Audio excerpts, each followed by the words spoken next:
contrary. It lies rather in the impact of the Bible, of vernacular literature, and of the two combined in creating a politically stable ethnicity effectively imagined by its members across a unique mythology. End of the quote.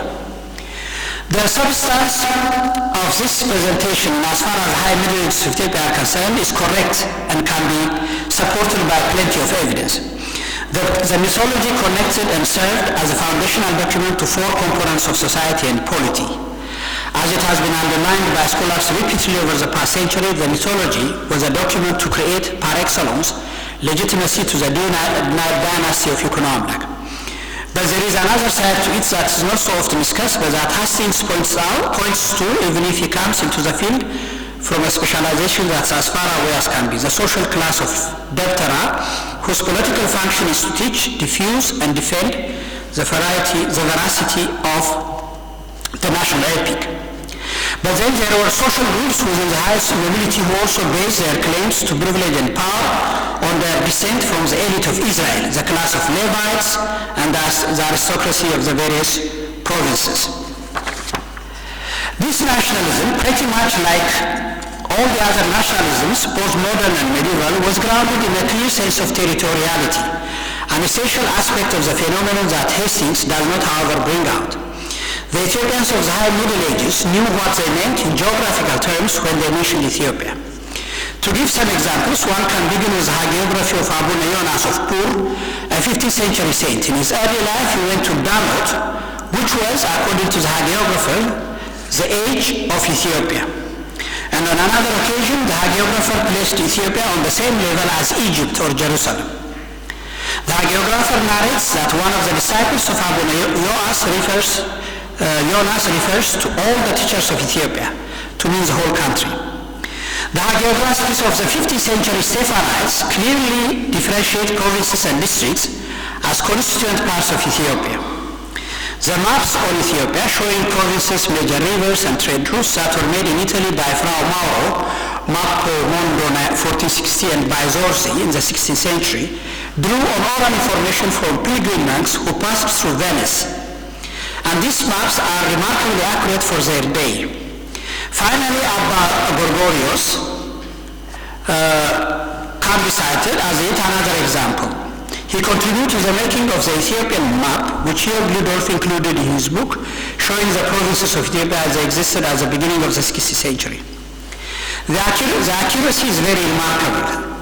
These maps made in Europe also serve as additional and strong evidence of the territorial conception of the country among its people. A good number of the chronicles, as well as the sources from below, such as hagiographies, produced from the beginning of the 14th century to the beginning of the 16th century, amply demonstrate the strong sense of nationalism that existed among the Christian people. Ethiopia was endlessly glorified as a holy country, as a special country, as a country with a sense of mission, all in religious terms. It is clear from the long quotation from Hastings that the medieval past is seen from the lens of the present-day politics of Ethiopia, when it is a norm to attribute much to the Amhara people and to attribute Ethiopian nationalism as an Amhara phenomenon, the Amharic people in the words of our author. Contrary to this position, it is well-established fact that the Kibra Negus was written down by a group of Tigrayan clergymen in the very north of the country under the leadership of none other than the abbot of Aksum Zion Cathedral and with the patronage of a leading Tigrayan nobleman. Tigray and present Eritrea are proud homes to a huge corpus of traditions about Saba, Solomon, and Minilik, and several other heritage items associated with them. Ethiopian nationalism has been bitterly challenged over the last several decades, partly by movements emanating from these two provinces, former provinces, but this does not disprove the truth of the fact that all through history, the people of those provinces were a great carrier of the nationalism so well articulated by Hastings. Then there are the Agro, who through the ages took an active and equal part in all the things, good or bad, that were done by the Ethiopian polity, including the construction, diffusion, and defense of the national identity. In short, Ethiopian nationalism was accepted, promoted, and defended by several ethnic groups. Based on the essay of Shahid cited above, Hastings concludes that the roots of the Kibra Negus and by implication of Ethiopian nationalism go down to the 6th century. But scholars attacked the thesis of Shahid after the publication of Hastings' book. The most devastating critique was the one launched by a prominent historian of ancient Aksum, the late Munro Hay, who published an article on it entitled The 6th Century Kuranagas in Annales de Tupi. In 2001, he demonstrated that Shahid's evidence was extremely tenuous, and Munro Hay's attack was reinforced by other powerful voices, the most important of which was that of Professor Bauzi of our Hamburg University, who also corrects some of the mistakes that Munro Hay makes. This leaves us again with the same old question of when did the notion of Ethiopia, Ethiopian identity, and the concomitant mythology emerge. Recent research in the fields of Aksum, late antiquity, and early medieval Ethiopia will help us shed some light on the genesis of the adoption of the name Ethiopia for the country and on the genesis of the national mythology. The method that I have adopted in this review of the literature is to go backwards through the centuries, contrary to the established practice of coming from the past to the present. Not so long ago, Bauzi and Gori, leading philologists of Greek and Arabic textual studies respectively, published an important book, Tradizioni Orientali del Martirio di Areta, la prima recensione araba e la versione etiopica, in 2006, in which Bauzi demonstrates that the hagiography of the Martirio di Areta was translated into Greece from an Arabic Fornaga in the 13th century. In this translation, they rendered the Arabic words, here I list the Italian version because I don't know Arabic, Re degli Abyssinia as Nebusa Ethiopia, Terra d'Abyssinia as Pera Ethiopia, La Gente dell'Abyssinia as Hizba Ethiopia, into Greece. Abyssinia as Ethiopia. This is one of the very interesting features of the translation.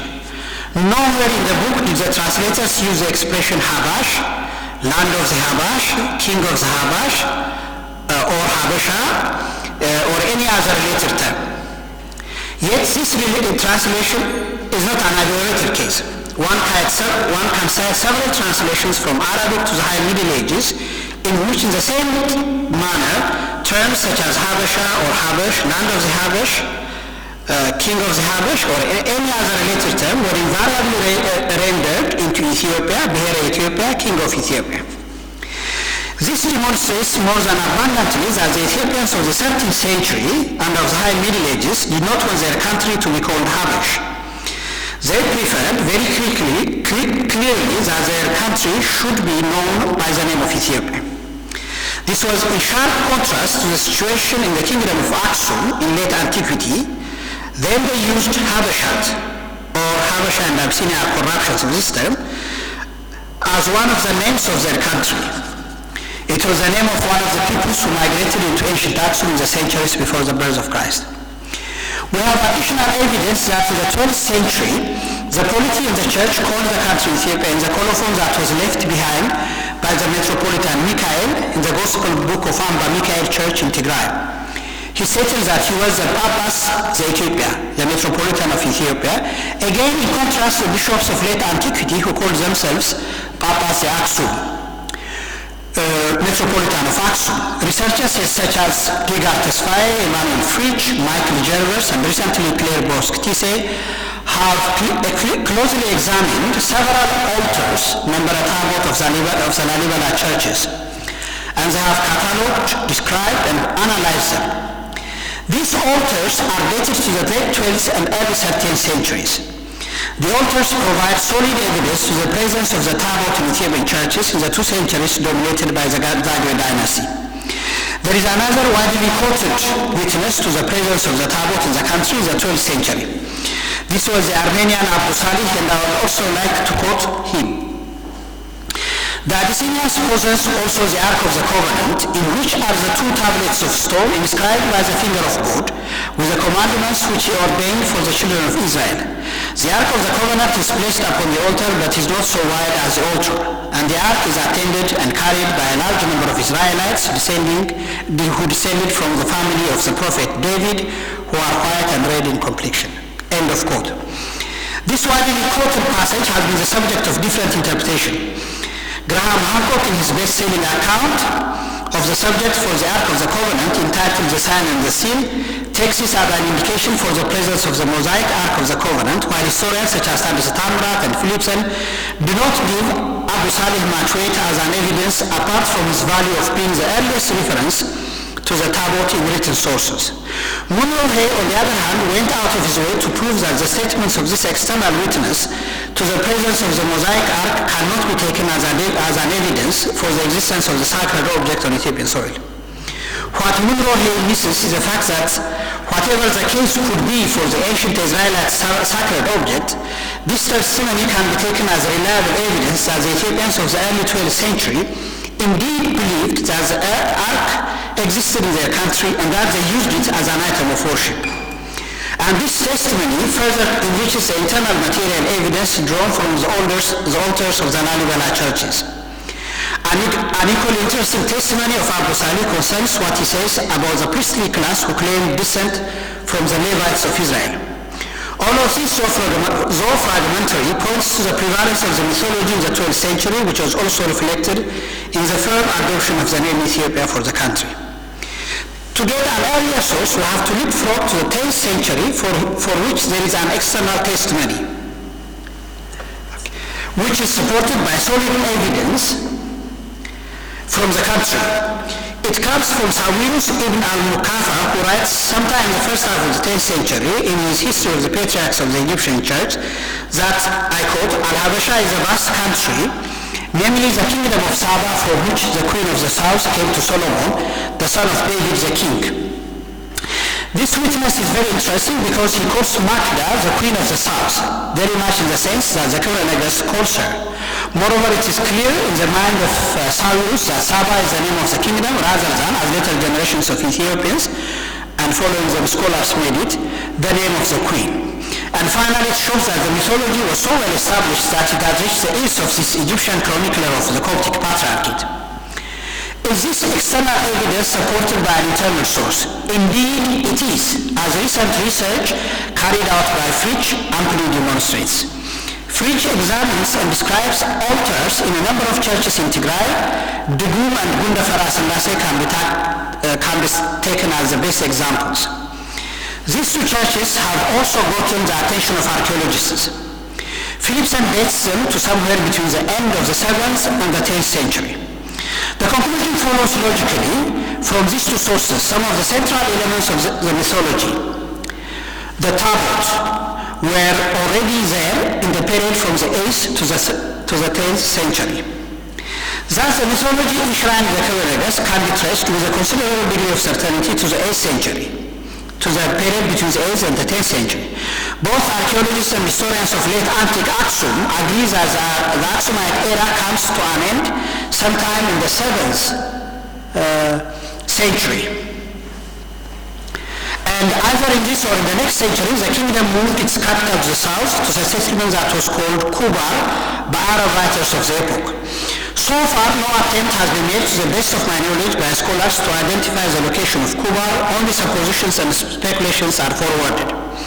The whereabouts of this settlement is one of the crucial historical questions that I believe needs to be addressed particularly by archaeologists. Its discovery will open the way to a whole vista of research to identify the process of transformation of the polity from one epoch to another. Coin minting ceases in the 7th century, while inscription writing by kings also comes to an end by the end of the 6th century. The name of the territories are listed in the literature of the kings. The information in the inscriptions is summarized by the late Paolo Marassini at the end of his book Storia e leggenda dell'Ethiopia tardo antica, le iscrizioni reali attribuite. I quote, su questa lista, he takes 12 inscriptions, si può osservare che la sequenza dei titoli non segue mai la stessa identica successione. Sono stabili solo quelli di re di Aksum, sempre al primo posto, di Himia, sempre al secondo posto, e di Duraidan, sempre al terzo, ma alcune iscrizioni presentano a questo punto l'intrusione del titolo di re di Abyssinia, or Habashat. It can be concluded on the basis of the report of Munro Hay that the titulature on the coins was, by the nature of the subjects, very brief. The rulers styled themselves simply as king of Aksum, Aksumites. So it can be concluded from the above evidence that officially the kingdom was not called Ethiopia, at least up to the 7th century. There is yet another hard evidence in the names of Aksumite kings, even if only a few names are recorded in coins and on inscriptions for the entire range of the history of the polity. But in the 6th century, the sources show a certain coherence as kingly names Caleb, Devramaskal, Israel, and Gerson are known. And of the four of them, the three, Caleb, Israel, and Gerson, clearly hark back to the Mosaic age in Israel's history and to the period of the coming of the Ark to Ethiopia, as recorded in the Old Testament. Is this an accidental occurrence, or was there purpose in the adoption of these names? There is no way one can definitely respond to this question, but it is worth raising it for discussion. So the emergence and popularization of Ethiopia as the name of the country must have taken place in the centuries after the 7th century, as Getachew Haile has indicated many years ago. At this point, we can turn to another admittedly controversial source of late antique Aksum, the writings of Yared, who is said to have lived in the 6th century. Yared's corpus has been lauded by scholars as the first original work in the history of Greek literature. But the problem is that it was not the work of a single poet, and in fact, to make matters more complicated, it has been expanded and possibly edited and re-edited through the centuries. One of the most interesting features of this work is that both church scholars and Western philologists and historians concur on the fact that it is not the work of a single author. Unless a rigorous textual edition is done, it is difficult to know which part belongs to Yared and which part belongs to subsequent periods. It is true that the divine office has been taken up by scholars, and books have been published on the divine office, but a full-blown critical edition and translation has not been done. A number of senior scholars like Cerulli in the 1950s, Vela in the 1960s, and recently Dr. Mikhail Kidane, Tedros Abraham, called for a textual edition of the Dugwa. Could it be because there was no textual edition that historians have shied away from this major corpus? In any case, it is clear that none of the major historians of ancient and medieval Ethiopia, from Taddese Tammrat to Dera, from Umrohe to Philipsen, from Fritsch to Michael Jervers, draw on it in their reconstruction of the country's remote past. An exception that proves the point is a recent doctoral thesis defended in SOAS in 2011 by Ralph Lee that draws on it considerably. And this is very important because, as Getachew Haile argues, Yared was indeed a historical figure who lived in late antique Aksum. Some of the sections in the voluminous work also belonged to him. Therefore, it is fair to suspect that this work may shed some light on the history of the period. In this respect, the 2009 publication of Tedros Abraham's essay in Le Museum, entitled Quotations from Patristic Writings and References to Early Christian Literature in the books of Saint Yared, is an important departure because it goes some way in the dating of some of the sections in the Dugwa and Dugwa books. I have leaned heavily on it to identify the part that was probably produced in late antiquity or in the early medieval period for the purpose of this presentation. Tedros Abraham shows that some of the hymns include quotations from the writings of the early fathers. He argues that, I quote, in Christian tradition, though not very common, the title of father referred to Christ is well attested. The Orthodox practice of calling Jesus Father belongs to 2nd and 3rd centuries, end of quote. Then he gives many examples from various texts to prove his point. Finally, he identifies 5 quotations from the voluminous work. I went to the Dugwa and Toma Dugwa in search of these quotations, and I found them, but for my purpose I selected only the following line. ምግበር ተስካራ ለማርያም እንተ ምንያል ተወልደ አቡሁ ለአዳም. This is translated, let's do the memory of Mary, from whom the father of Adam was born. This quotation is taken from the entry for the 21st of Ter, which focuses on Saint Mary. Theodros cites from the Archival publication, which I also used. So I went to the book and to the relevant section. When I plowed through the part, I encountered the following lines that come right after the above lines, which I consider to be relevant to the theme under discussion. Here you have references to the out. I take you down to for the sake of saving time, 1, 2, 3, 4 to the 5th line. إمسمات ورده ومرام مدهون تولده يسار تعوته يقدس تابوته لكبر قدسان ولد تولده. Here there is a reference to the tabot, but tabot here does not necessarily mean the tabot of the church. It could also mean dwelling place. I asked Ethiopian scholars to comment on this, and they said that at one level, yes, it means dwelling place. At another level of analysis, it also evokes the ark, the tabot. I'm sorry for this letter in the first line. I don't have the proper Ethiopic alphabet in my computer. Again, this one, ما في المدري سأل تعوته لما هيمنان يقدس تابوته زي نوع لسيون تفسحاته بدأ بيحسب كتوكا سته. Again, here you see the word tabot is not necessarily the tabot as we know it, but it is it's better to translate it as a dwelling place. But Ethiopian scholars think that at one level of interpretation, it evokes the tabot, particularly in this one because Sion in the third line is also brought in, and therefore the Sion in the third line evokes more powerfully the tabot in the second line. Then we go to another reference. The Musa Nabi tabot Heg Sulgut, the Ugo the Zacharias Taqam Zor. Here there is no doubt, absolutely, that the reference was to the ark because the term that's used is tabot Heg. Tabot Heg means the Ark of the Covenant as Ethiopians understood it.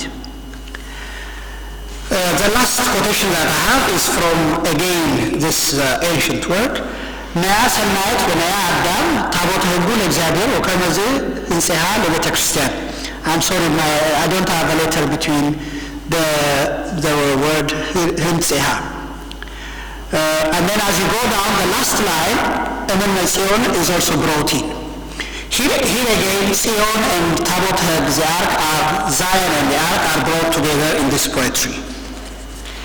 I'm running out of time, so I conclude. Yes, I conclude. Only this much. In this presentation, I have traveled from the medieval period further back into the past, reversing the normal order of historical narratives. I hope I will be forgiven for this breach in the hallowed tradition of historical narration. By way of conclusion, I will now summarize the process in the proper chronological order. It is possible to say that, as Hastings does, the process of forging an identity and creating a mythology begins with the translation and the spread of the Bible and patristic writings. Nevertheless, the Ethiopian identity does not seem to have taken shape until the 8th century. We can get the early beginnings of the mythology and the promotion of the notion of Ethiopia among the Christian population to the 8th and 9th centuries. Admittedly, the evidence is very fragmentary, but it is also solid because it is material evidence, the altars, or Member-Tabot as they are called in Ethiopic. In addition, there is a primary written source, some verses from the Lingua which I have read, even if the dating is not as yet conclusively settled. By the 10th century, the legend had expanded so much that Cyrus in Egypt heard about it, accepted the veracity of what he heard, and included it in the section of his books that covers the reign of Patriarch Cosmas. It is possible that in subsequent centuries, it must have been subjected to further elaborations and refinements until it acquires, in the 13th century, the features that went into the Kubla-Nagas, leading in the 14th to 16th century to the florescence of Ethiopian nationalism. Thank you very much.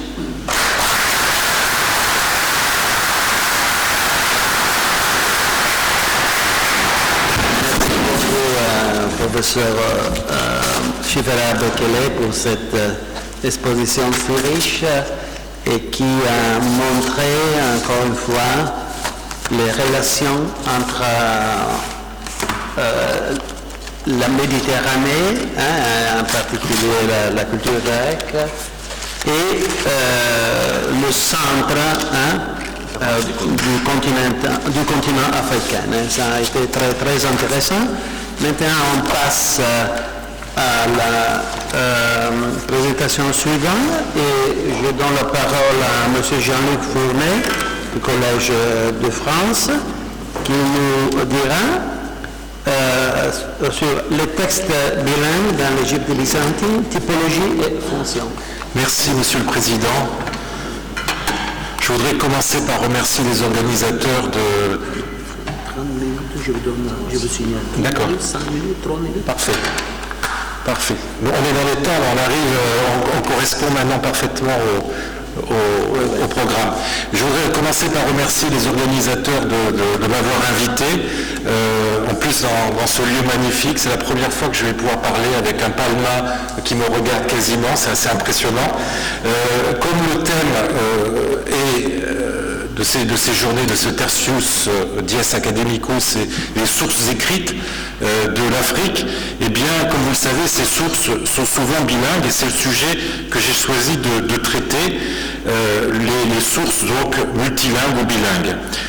L'attention croissante des historiens de l'Antiquité concernant donc les sources de l'Antiquité, même du début du Moyen-Âge, pour le phénomène du bilinguisme, ces dernières décennies les a amenés à scruter avec plus d'attention encore une de ces manifestations, le texte bilingue. Ce dernier a fait récemment l'objet de plusieurs tentatives typologiques que vous avez ici à l'écran. J'aimerais à mon tour essayer de confronter les typologies de mes prédécesseurs à la réalité de la documentation papyrologique de l'Antiquité tardive qui est marquée avant tout par le bilinguisme grec-copte.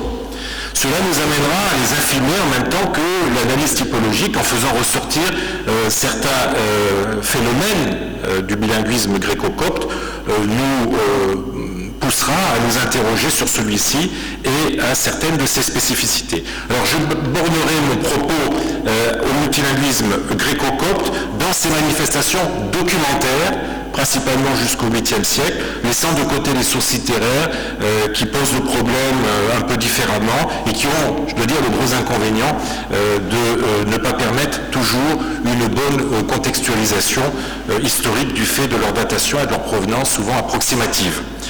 Alors, un papyrus est dit bilingue quand il contient du texte en deux langues. C'est là une définition vague qui recouvre une multitude de réalités qui vont du papyrus bilingue stricto sensu, où le même texte est donné dans deux langues différentes, jusqu'au papyrus casuellement bilingue, par exemple ce testament grec sur le verso duquel on a écrit une comptabilité en copte. Alors ce type de papyrus bilingue est plus intéressant dans la mesure où la rencontre des deux langues est totalement contingente.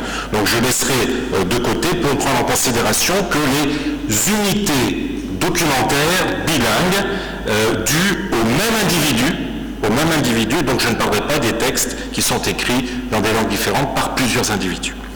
Alors, je commencerai par les textes en version bilingue, c'est-à-dire constitués de deux parties séparées, écrites chacune dans une langue différente, au contenu à peu près commun à chacune.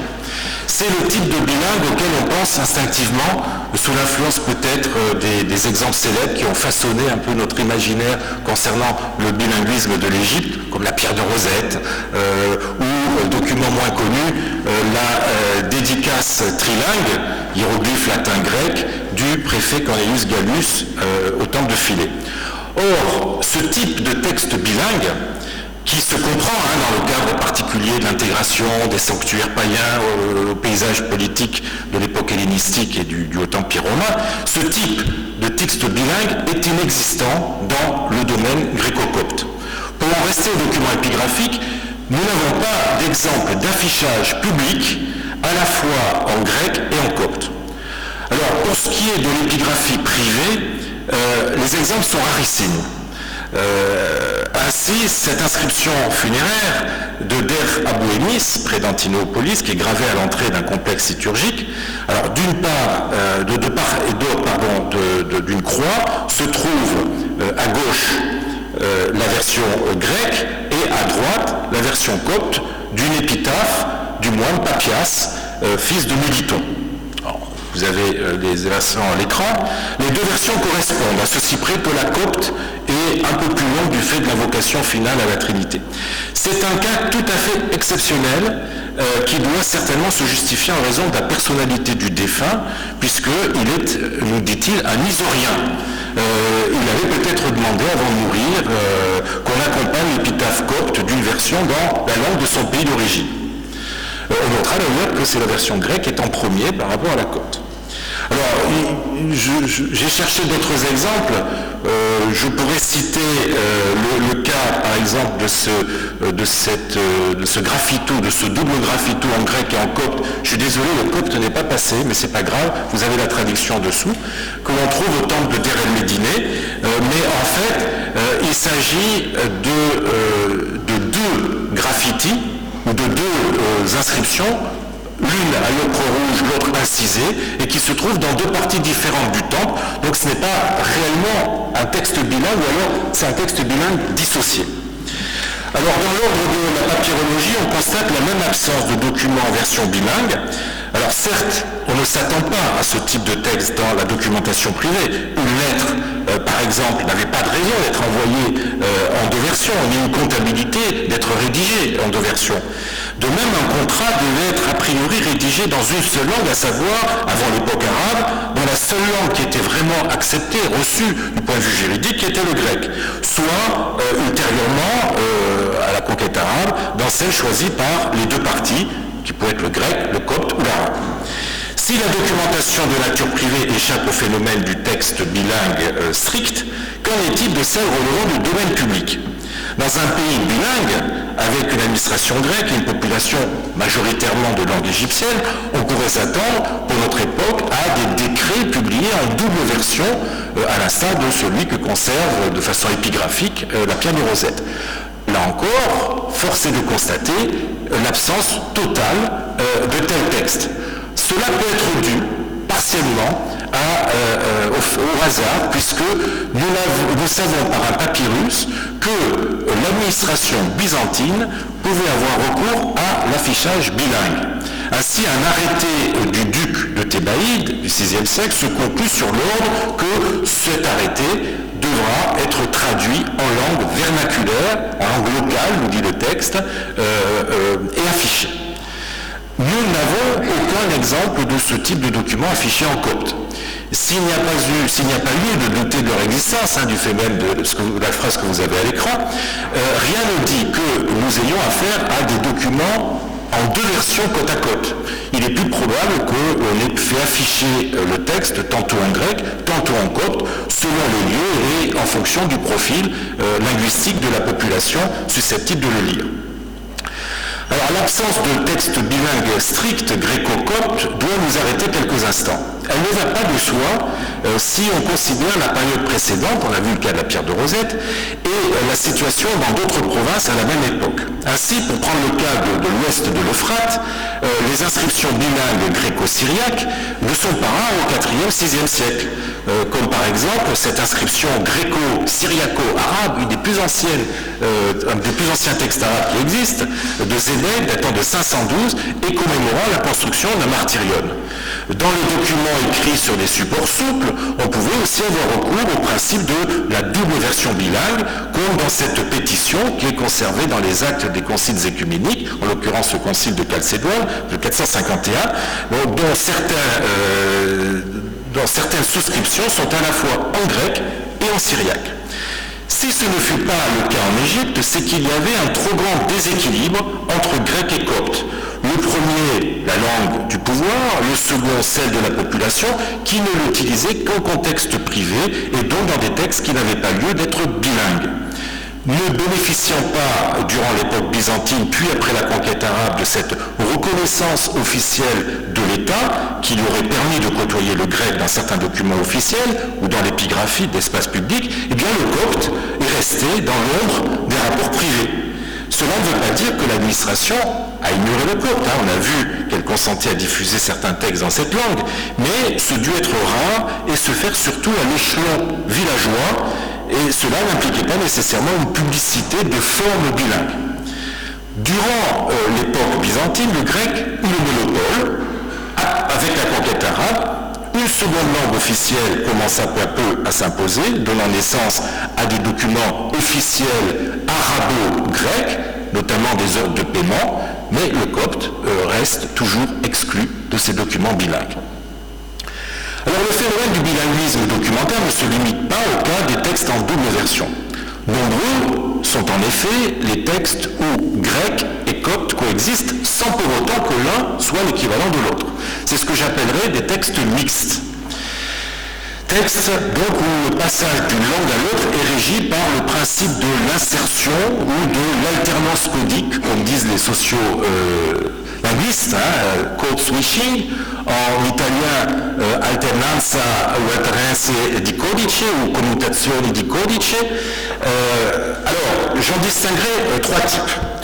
L'alternance peut se faire à l'intérieur d'une phrase. C'est l'alternance intraphrastique, intra-sentential code switching ou commutazione intraphrastica.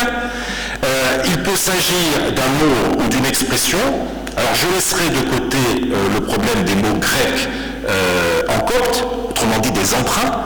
Une des caractéristiques les plus frappantes du copte, tant ils sont nombreux, leur intégration au copte est si forte qu'on peut douter qu'il s'agisse encore de mots grecs, considérés ou traités comme tels. Et c'est d'ailleurs la raison pour laquelle Rudolf Kasser, que Anne Boudor a cité tout à l'heure, avait forgé pour les désigner l'appellation grécopte, de façon à faire sentir que ces mots grecs avaient perdu leur grécité et s'étaient fondus dans la langue copte. Donc ils ne participent pas totalement du phénomène du bilinguisme.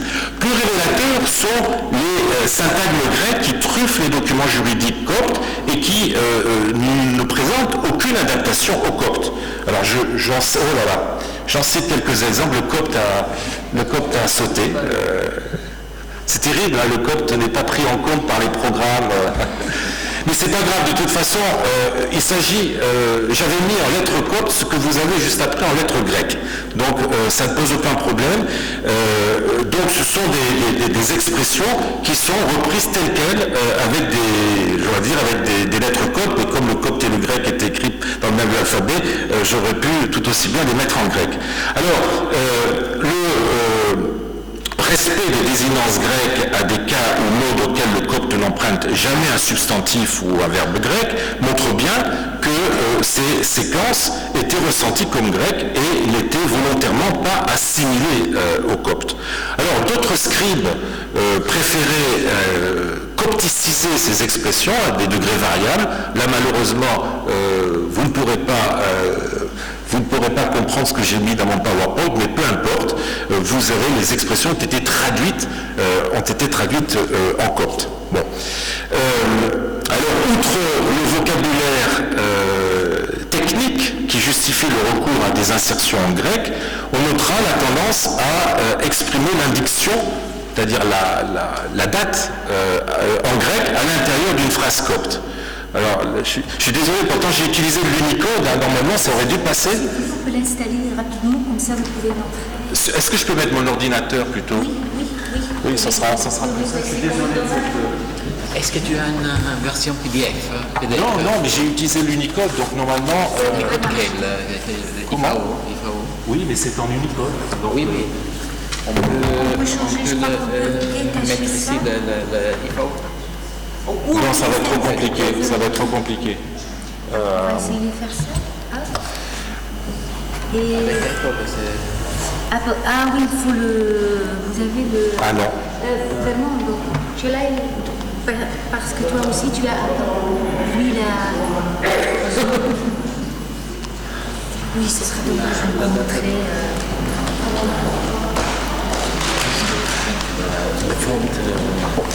Parce que j'ai fait exprès justement d'utiliser l'Unicode pour le... et d'enlever tous les signes qui sont dans la zone privée qui... Ça peut être quelque part, c'est...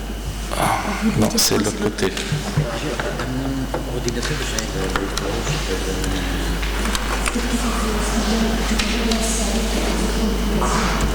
On sait jamais, sur celui-là on va l'installer pour les autres communications aussi.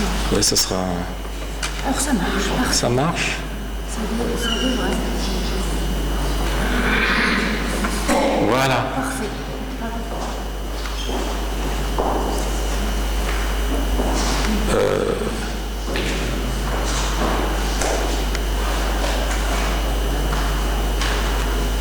C'est bon?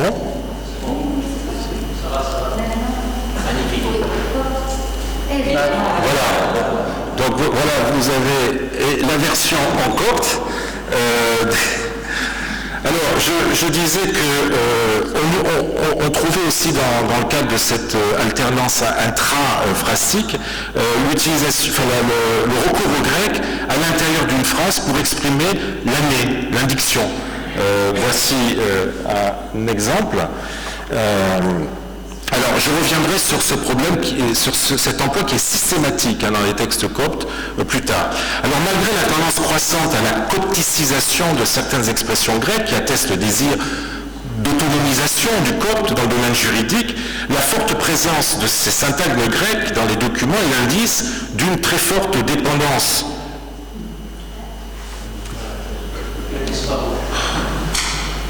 C'est bon ?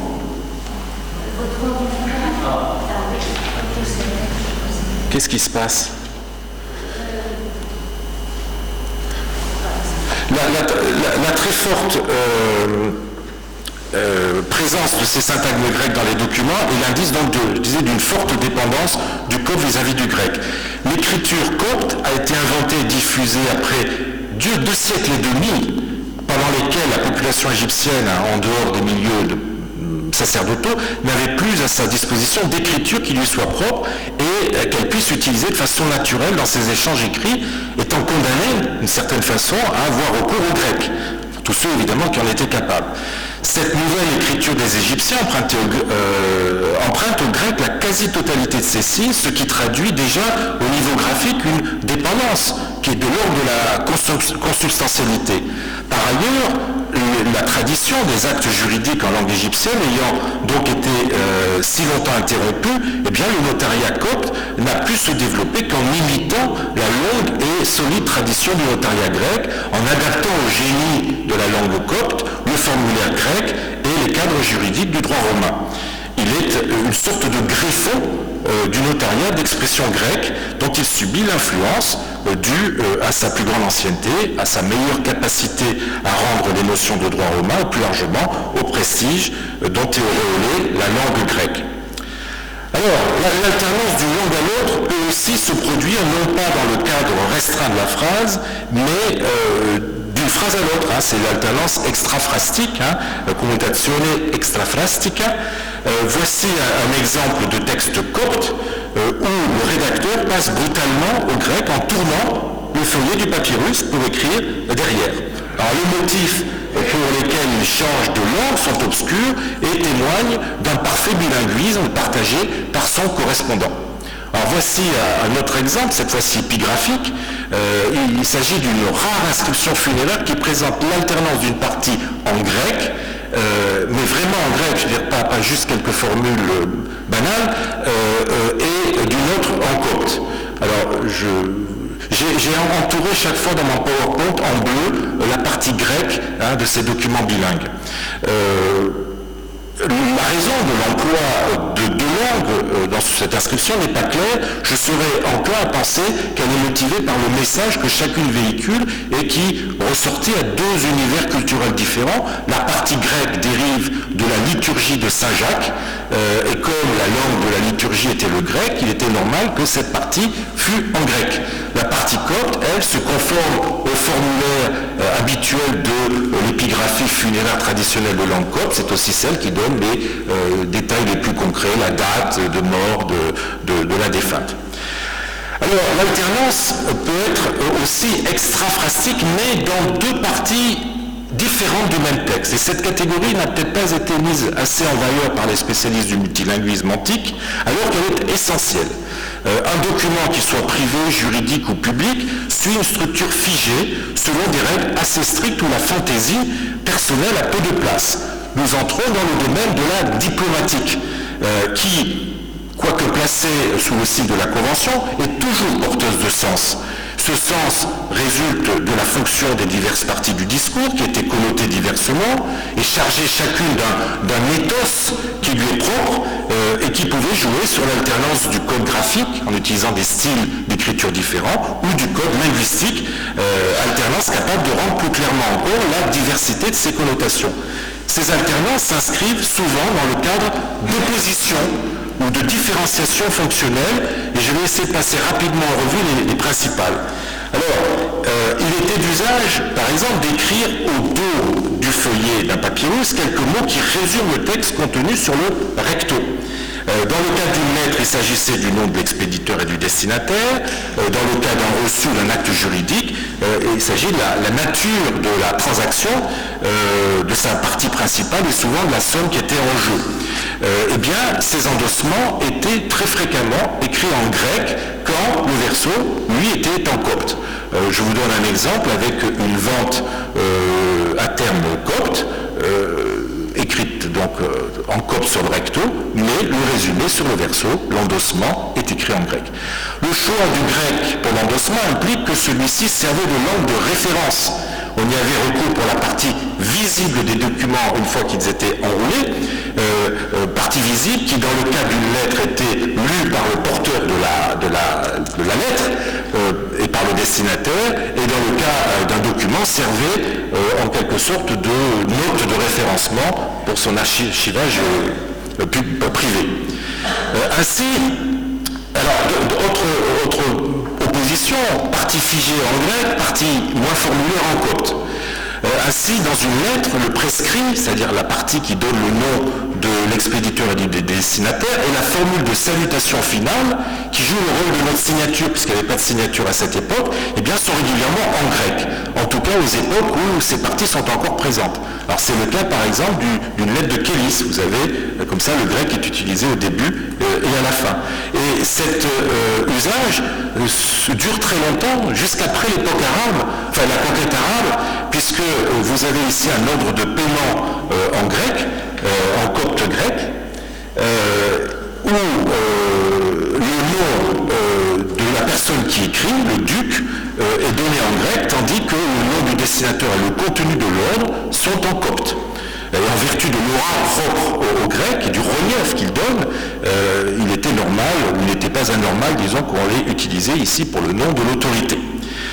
Alors, dans des documents de nature comptable ou fiscale, les données chiffrées qui sont l'objet du document, eh bien, seront exprimées en grec, tandis que le reste, l'entête de la comptabilité, le nom de celui qui passe un ordre de paiement, son motif, etc., sont écrits en copte. Alors, voici plusieurs exemples. Une comptabilité d'un potier, vous avez l'intitulé qui est en copte, et toute la partie comptable, la liste est en grec. Ici, un ordre de paiement qui est en copte, mais dont la partie, on va dire, comptable est en grec aussi. Alors, dans ce dernier document, d'autres données, le nom du responsable de l'ordre et la date, sont aussi en grec. Cela participe d'un autre type d'opposition sur lequel je reviendrai. Alors, cette dimension comptable du grec explique aussi que dans les actes juridiques, les récapitulations de sommes qui en font l'objet sont systématiquement exprimées en grec, précédées du mot grec guinétal, total. Là, vous avez ici une reconnaissance de dette en copte, avec juste au milieu la récapitulation de la somme qui est écrite en grec. La date de rédaction d'un document ayant recours elle aussi à des chiffres, eh bien, elle apparaît aussi en grec. Dans le même document, vous avez cette date en lettres, en grec. En bref, tout ce qui est de l'ordre du numéral, somme, quantité, date, est en grec. La raison en est double, me semble-t-il. Le grec est la langue par excellence de l'institutionnel, auquel ressortit justement les poids et mesures, les unités monétaires, le compute du temps, chiffrés ont trouvé leur mode d'expression graphique idéal avec la minuscule grecque qui permet une grande lisibilité malgré le nécessaire recours à des abréviations souvent drastiques. Or, la minuscule n'existe qu'en grec. Le copte en étant resté longtemps à l'état de majuscule, puis, un peu à partir d'une certaine époque, de cursive, mais de cursive non minuscule. La dernière opposition, peut-être la plus importante, concerne les séquences d'un document qui sont placées sous le signe de l'autorité et qui donnent au document sa validité. Dans une lettre, le nom de l'autorité est écrit en grec, on l'a vu tout à l'heure avec l'ordre de paiement du Pégascou 28. Ainsi, un autre document que je vous ai montré tout à l'heure, dans un acte notarié, il peut s'agir donc de la complétion notariale qui restera très longtemps en grec, ou dans un reçu ou un ordre, comme celui que vous avez à l'écran, ce sera éventuellement la souscription du secrétaire qui rédige le document. Alors je serais tenté aussi de rattacher à ce système d'opposition les invocations religieuses suivies de la datation impériale écrite en grec qui ouvrent certains actes juridiques, comme celui que vous avez à l'écran. Ces préliminaires placent le document sous la protection divine et l'autorité impériale, et donc on peut même faire le parallèle, je crois, avec ce qui se passe dans les inscriptions funéraires coptes, qui débutent souvent par une invocation à Dieu, elle aussi en grec. Ce que vous avez souligné à l'écran en bleu. Alors, l'alternance entre deux langues partageant à quelques lettres près le même système graphique n'est pas sans risque. Le passage de l'une à l'autre à l'intérieur d'un même texte peut ne pas être toujours très clair, être source de mécompréhension. Ce risque a été neutralisé par le recours pour chacune des langues à un style graphique différent qui permette de visualiser du premier coup d'œil la langue à laquelle on a affaire.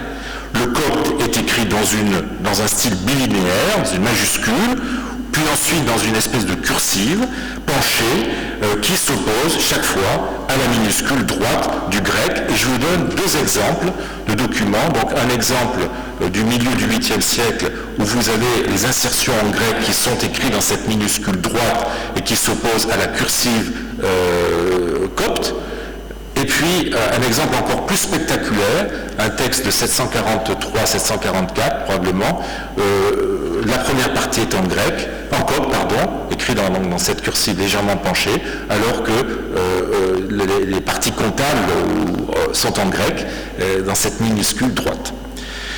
Alors, au terme de ce passage en revue des différentes alternances à l'œuvre dans notre documentation, on est frappé par un déséquilibre flagrant. Le mixage des deux langues se produit presque toujours dans des documents dont la matrice est copte. Autrement dit, dans des documents où la langue prépondérante est copte. Alors que les documents coptes sont rarement exempts d'assertion grecque, eh bien, les textes grecs, eux, ne sont presque jamais touchés par le phénomène de l'insertion en copte. Et les quelques exemples concernent l'insertion de lettres coptes pour des anthroponymes ou des toponymes dans des comptabilités. Ou de rarissimes mots égyptiens qui sont translittérés. Ce déséquilibre est significatif du poids et du degré de légitimité de chacune des deux langues. Le copte, de création récente, n'a jamais, par rapport au grec, n'a jamais pu atteindre la légitimité et le prestige du grec, langue de l'État depuis le IVe siècle avant Jésus-Christ, ainsi que langue de l'Église depuis le développement du christianisme. Le déficit de légitimité explique l'absence de texte en version bilingue, on l'a vu. Il explique aussi que le copte n'a pu s'émanciper du grec dans sa pratique documentaire, ayant recours à de nombreuses insertions de séquences grecques.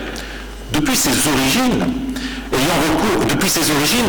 la prégnance de la diplomatique des documents grecs lui a imposé des modèles dont il n'a pu se libérer totalement, qu'il a récupéré en conservant la langue pour certaines parties incontournables.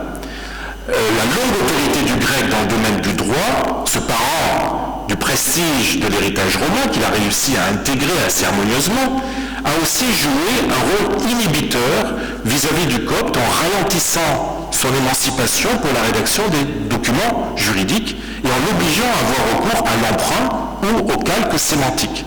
Enfin, le prestige dont bénéficiait la vieille langue grecque, réactivée par son adoption de la part de la hiérarchie ecclésiastique, explique que les rédacteurs des documents coptes n'y aient pas renoncé pour les parties les plus officielles, les plus protocolaires on va dire, ainsi que pour celles qui placent les écrits sous l'autorité de la religion chrétienne. On pourrait s'attendre à ce que la situation change avec la conquête arabo-musulmane. Mais le nouveau pouvoir, le pouvoir arabo-musulman, déjà habitué au grec et à sa bureaucratie, de par son passage, disons, dans les territoires syro-palestiniens, a décidé de s'appuyer en Égypte sur l'appareil administratif déjà existant et de privilégier une langue, le grec, qui lui était plus familière que le copte, avant de pouvoir évidemment imposer l'arabe dans tous les usages que le grec remplissait. C'est ainsi que l'on voit apparaître enfin de vrais documents en version bilingue, mais arabo-grec, indice que l'arabe entend bien se hisser au niveau du grec et s'imposer comme nouvelle langue officielle à côté de l'ancienne. Dans cette redistribution des cartes, le copte, sans obtenir une reconnaissance officielle, et sans apparaître justement dans ces documents bilingues, va malgré tout avoir les mains plus libres pour développer un notariat en langue égyptienne et s'émanciper de la tutelle du grec. On verra alors le grec disparaître peu à peu des actes juridiques à son profit. Mais le grec s'y maintient malgré tout jusqu'au bout dans les parties chiffrées ou dans les parties comptables. Et cette spécialisation comptable du grec explique par ailleurs la permanence de l'usage des chiffres grecs, quelque peu déformés, dans des documents arabes jusqu'encore au XIIIe siècle, comme vous pouvez le voir avec cet exemple à l'écran. Et je conclurai en disant qu'il est assez piquant de constater que le grec, qui a été pendant des siècles, et pour l'ensemble du monde méditerranéen, la langue de la culture littéraire par excellence, eh bien, n'a survécu que dans le domaine des chiffres. Je vous remercie.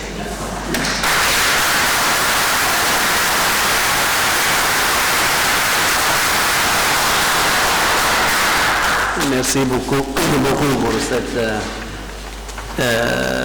présentation, cet exposé très très intéressant qui ouvre un terrain de recherche, un domaine de recherche extrêmement intéressant et au point de rencontre de la linguistique et de l'histoire et de l'histoire de la culture en général. Maintenant, j'ai le plaisir et l'honneur de donner la parole à mon cher collègue Vermondo Brugnatelli, qui est un des animateurs de cette classe avec Lena Lafqui. Et il nous parlera des manuscrits médiévaux à l'est et à l'ouest de la Berbérie. 30 minutes. Voilà.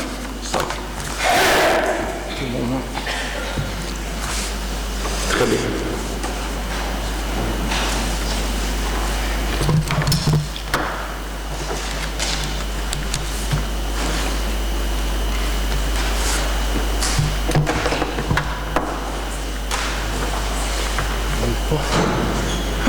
Cosa succede?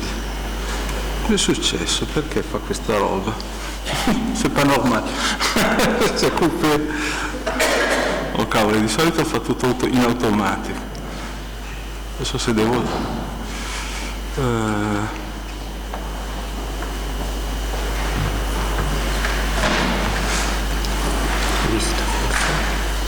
No, questo qui non c'entra, no, bisogna dargli le informazioni sul trasferenza dei sistemi. È una roba del monitor che però sa Dio come deve.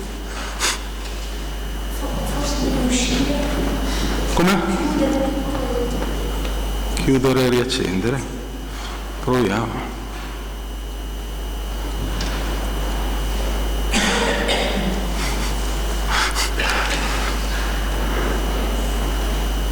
O se no ce l'ho su una chiavetta, lo metto di qua.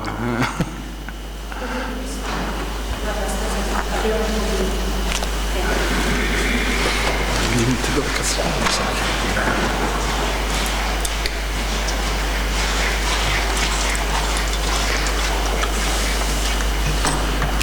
Per maggiore sicurezza metto qui la chiavetta pronta.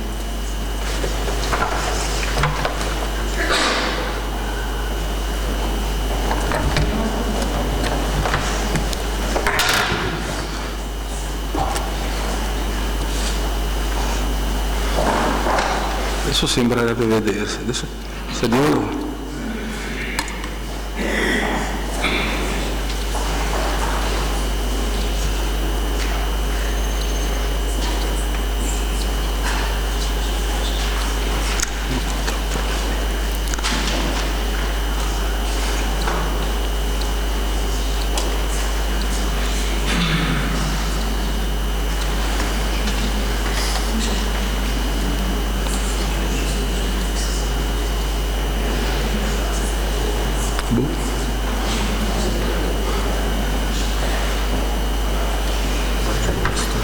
Mi sa che è meglio perché qui fa vedere solo lo sfondo, io qui me l'ha aperto ma non me lo...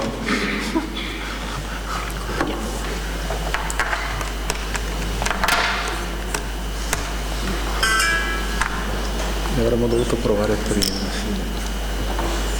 Perché di solito lo schermo va in automatico, che è un piacere. Sono la pesca dunque. Il file, vabbè, ci sono tutte le cose, no, forse è meglio con questo. Eccolo qua, questo qui, cazzo di... Allora niente, buttiamo, stacchiamo.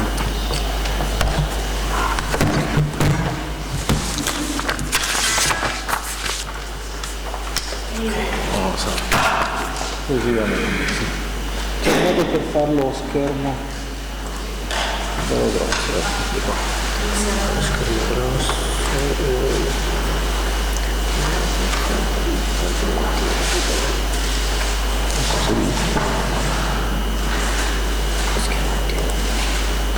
perfetto. Oh, ça va.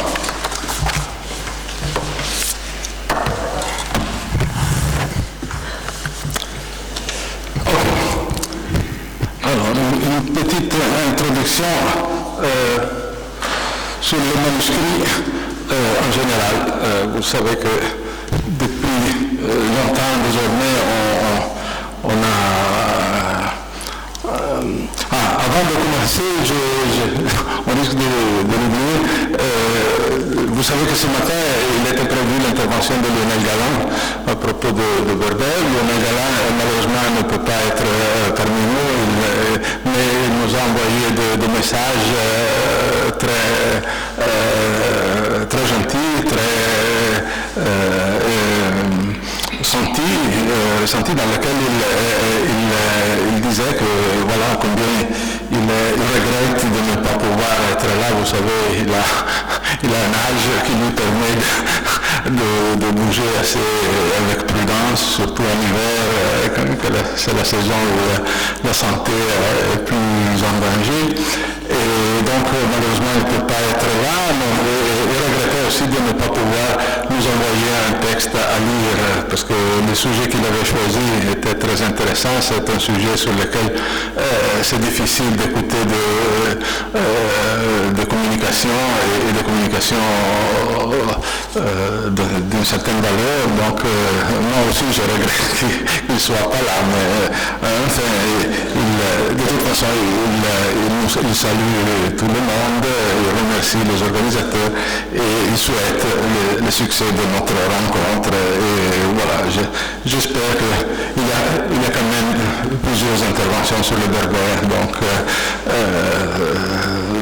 voilà, on essaiera ce sera difficile de combler le vide qu'il a laissé dans ce colloque, mais voilà. Alors, pour commencer, quelques notions générales sur le manuscrit. Vous savez que le berbère, auparavant on disait que c'est une langue qu'on n'écrit pas, mais c'est bien connu désormais que c'est une langue qu'on écrit et qui a une traduction écrite, même très ancienne. C'est surtout, il y a eu plusieurs chercheurs qui, depuis des décennies, se sont occupés de ça.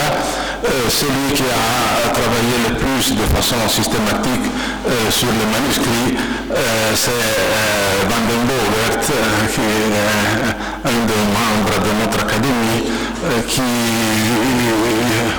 qu'on espère toujours de faire intervenir à nos dies academici Et Harry Stromer m'a dit qu'il a l'intention de le pousser la prochaine fois à intervenir. J'espère que ce sera comme ça parce qu'il est vraiment un très grand spécialiste en manuscrits de Berbère. Les manuscrits berbères contenant du berbère sont connus surtout en ce qui concerne les manuscrits marocains. Donc ici, j'ai résumé dans cette table les régions dans lesquelles d'où proviennent les manuscrits. Le Maroc, surtout le sud du Maroc, est très riche en manuscrits. Il est moins connu qu'il y a d'autres manuscrits aussi provenant de l'Algérie, surtout de la Kabylie, provenant du monde Touareg et aussi provenant de l'Est de la Berbérie, surtout les manuscrits ainsi dit, ibadites, qui proviennent des communautés ibadites de l'Est de la Berbérie, du monde berbère. Voilà, les manuscrits marocains sont très connus, celui-ci c'est l'un des plus connus, El-Aouzel est un auteur du XVIIIe siècle qui est le plus connu, même aujourd'hui ses ouvrages sont très répandus, je crois que la majorité des manuscrits marocains en berbère contiennent les ouvrages de ce Aouzel. Au niveau de la Kabylie, donc de l'Algérie, il y a aussi des régions qui ont livré des manuscrits, et surtout la plus connue c'est cette bibliothèque Ouabib en petite Kabylie. Cette image que vous voyez, ça fait partie d'une traduction kabyle, d'une Aqida de Sanoussi. Sanoussi écrit son Aqida au XVe siècle. Cette traduction en kabyle, je ne sais pas si elle est datée, mais c'est plus récente, je crois que c'est du XIXe siècle environ. Moins connu et surtout moins objet de recherche systématique, c'est l'existence des manuscrits en Touareg.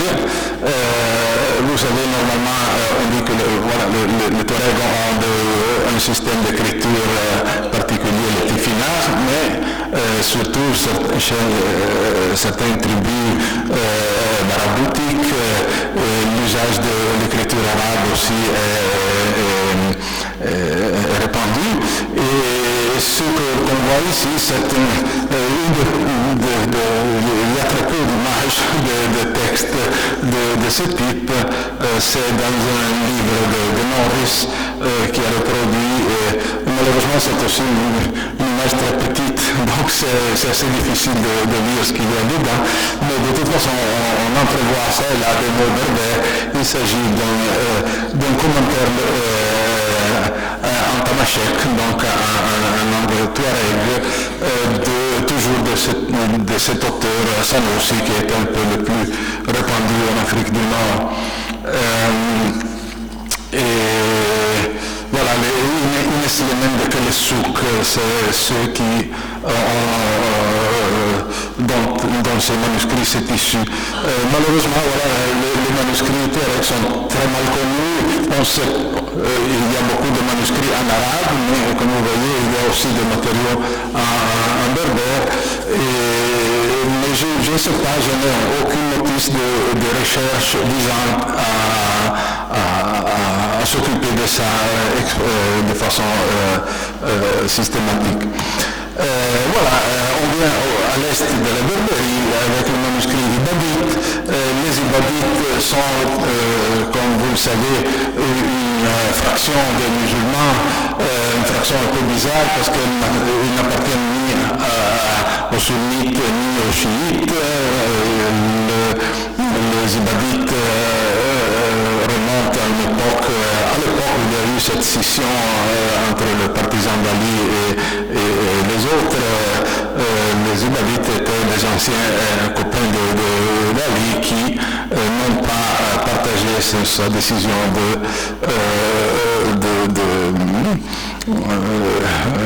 d'être jugé, de soumettre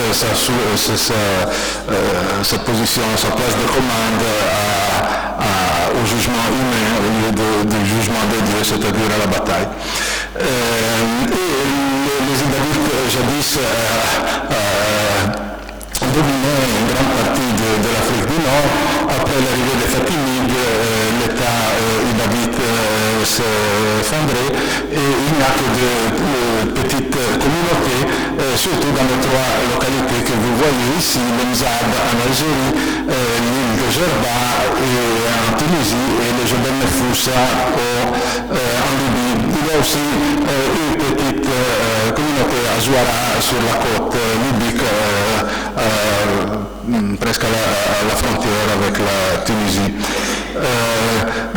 Les Ibériques ont une très riche littérature qui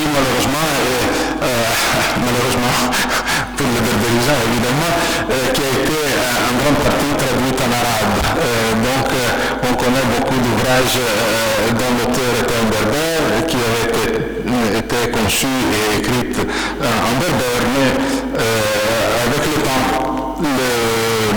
les écrits en berbère ont été remplacés par des traductions ou des adaptations en arabe. Il y a très peu de textes originaux qui sont parvenus jusqu'ici. Ce texte, c'est le plus connu, et c'est un texte dont j'ai trouvé un exemplaire à la Bibliothèque nationale de Tunis. Il y a aussi à Aix-en-Provence et ailleurs. Vous voyez ici, c'est la liste des exemplaires qu'on connaît, même si leur localisation n'est pas toujours sûre. L'exemplaire dont vous voyez la copie ici, c'est l'exemplaire numéro 2, c'est celui de presque 900 pages. En passant, c'est une page, la première page du premier chapitre, dont nous avons aussi des autres copies, et dans la petite exposition qu'on verra cet après-midi, il y aura une copie faite au début du 19e siècle, du 20e siècle par Bossuto du premier chapitre de cet ouvrage. Les Ibériques ont continué à produire des textes, mais surtout au niveau oral, et ces textes parfois ont été écrits. Donc il y a des poèmes récents comme celui-ci que vous voyez, composé par Shaban Al-Qannouchi, un auteur gerbien.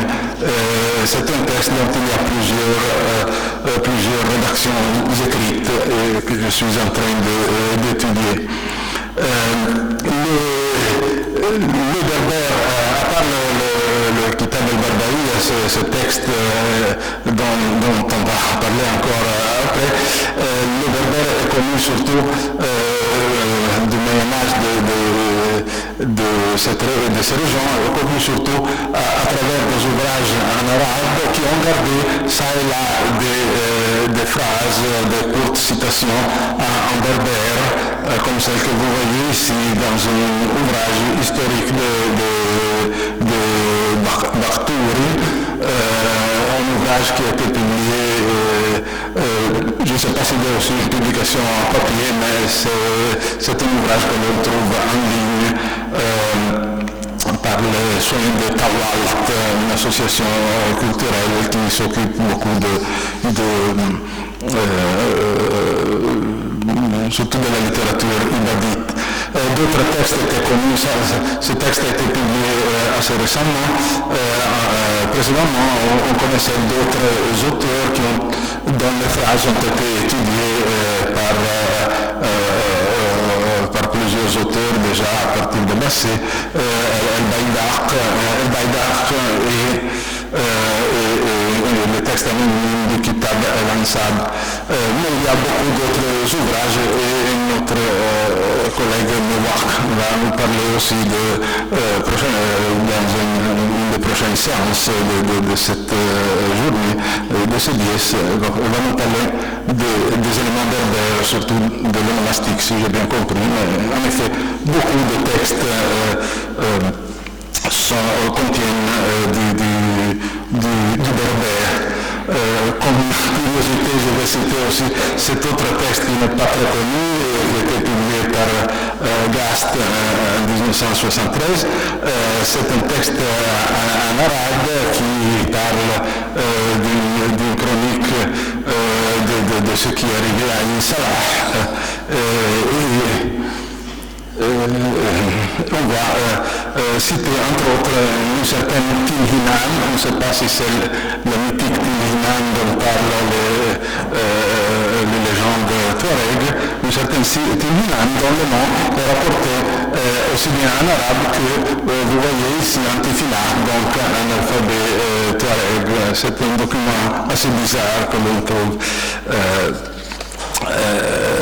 Voilà, dont la connaissance n'est pas très répandue même dans les milieux berbérisants. C'est pour ça que je le rappelle ici. La majorité, comme je l'ai dit, des manuscrits provient du Maroc. Le Maroc, en effet, c'est jusqu'à aujourd'hui le pays où il y a le plus de berbérophones. Vous voyez ici une carte de parler. Les manuscrits marocains il y en a depuis les époques les plus anciennes. Cette liste, c'est une liste sur les manuscrits de la bibliothèque d'Aix-en-Provence. Elle contient aussi beaucoup de textes en arabe. Ce n'est pas le plus ancien, les textes anciens les textes les plus anciens en langue berbère, c'est au XVIIe siècle dans cette liste. Mais ici, on parle de la datation du manuscrit. En effet, la date de composition des textes peut-être très ancienne. En effet, il y a des auteurs, on remonte jusqu'au XIe siècle. Le plus ancien texte qu'on connaît, c'est un lexique, un glossaire arabo-berbère d'un certain Ibn Tounart, avec le N, ce n'est pas Ibn Tounart Mahdi. C'est un auteur assez bizarre qui est né